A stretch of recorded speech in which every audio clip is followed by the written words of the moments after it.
Hello and welcome to another PlanetDestiny video. We finished the raid on Friday or Saturday, I really don't remember. It took 12 hours, but we did get loot. Lots and lots of loot. So in this video I wanted to show you guys some of the stuff that Tefty, Briar, and I got. First up from Briar Rabbit, a light level 300 pulse rifle called Smite of Meran. It's in the middle ground for pulse rifles with a fast rate of fire and medium impact.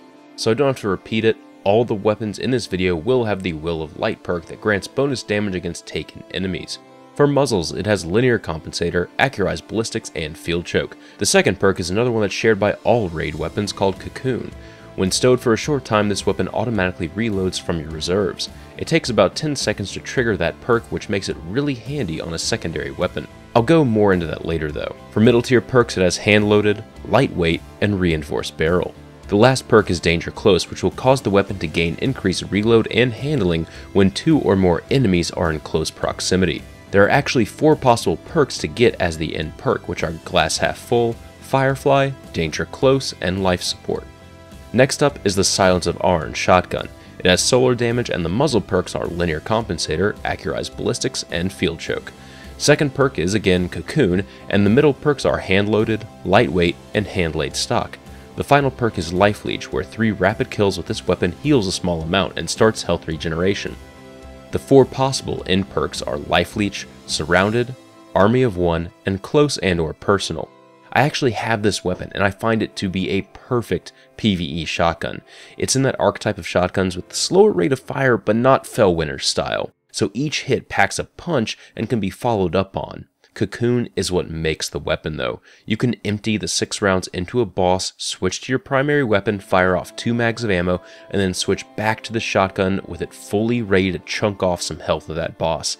It also just works really well as a weapon for those moments where you need to kill something close to you, since it is pretty much always ready with a full 6 in the mag. The final thing I want to point out is that all of these raid weapons have a pretty neat effect on the barrel when fired. Steam or flames erupt out of the sides of them, and they have an almost organic sound to their actions. For armor, Briar got some boots called War Newman's Boots. They came with Discipline and Strength, with the option to have more Discipline or Strength. For ammo options, he has Sniper ammo or Machine Gun ammo, and for the third column, he has Fists Flying, which grants a stacking buff that increases agility for every melee kill, and then Solar Double Down, which increases agility on a double kill with solar abilities. The final perk is called Run for Your Life, which increases your agility when torn between dimensions. This is a fantastic perk to have for the Oryx fight if you are the designated brand holder. Moving over to Tefty's stuff, he got the same pulse rifle as Briar. The only difference is that his has Firefly. He also got the Kingslayer Ghost Shell, which has Intellect and Strength, with the option to increase either. It also came with Wormspore Sensor and Extractor, and Reclamation as the last perk, which grants additional glimmer when killing Taken. I have similar stats on my Ghost, and I cannot speak highly enough about Wormspore Extractor. Each engram gives 3 to 5 Wormspore, so a session at the Court of Oryx will grant you quite a few Wormspore. He also got a cloak that increases intellect and discipline with the option to increase either in the perks. He then has Scout Rifle Focus, Shotgun Focus, and increased Vanguard rep gain. For me, I got the auto rifle. It came with Linear Compensator, Accurized Ballistics, and Field Choke for muzzles. It has Cocoon for the second tier perk, and for middle tier perks it has Fitted Stock, Lightweight, and Braced Frame. The final perk is Life Support. As a short mini review on this gun, just use it to infuse something else you have. The recoil on it is absolute trash. You can get really high stability by going for Braced Frame, but then that reduces your magazine size. It's kind of a shame because it does put out good damage when you can hit something.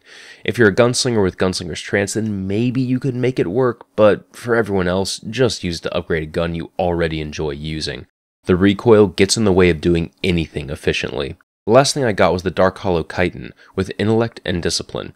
The first perks allow me to get either increased Intellect or Discipline, and the second perk allows me to choose between more auto rifle ammo or shotgun ammo. The third perk is called Mortal Medicine, where I can gain a stacking recovery per grenade kill for 20 seconds, or I can reduce incoming void burn damage. The final perk is Old God's Boon, which increases my armor while carrying the King's Fall relic.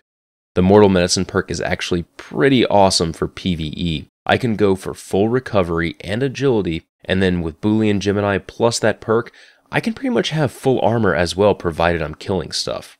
So, that's it for the raid loot, guys. We'll have full reviews on most of the weapons coming up soon. I hope you guys enjoyed this video. This has been Patrick Casey with Planet Destiny, your guide to the Destiny universe.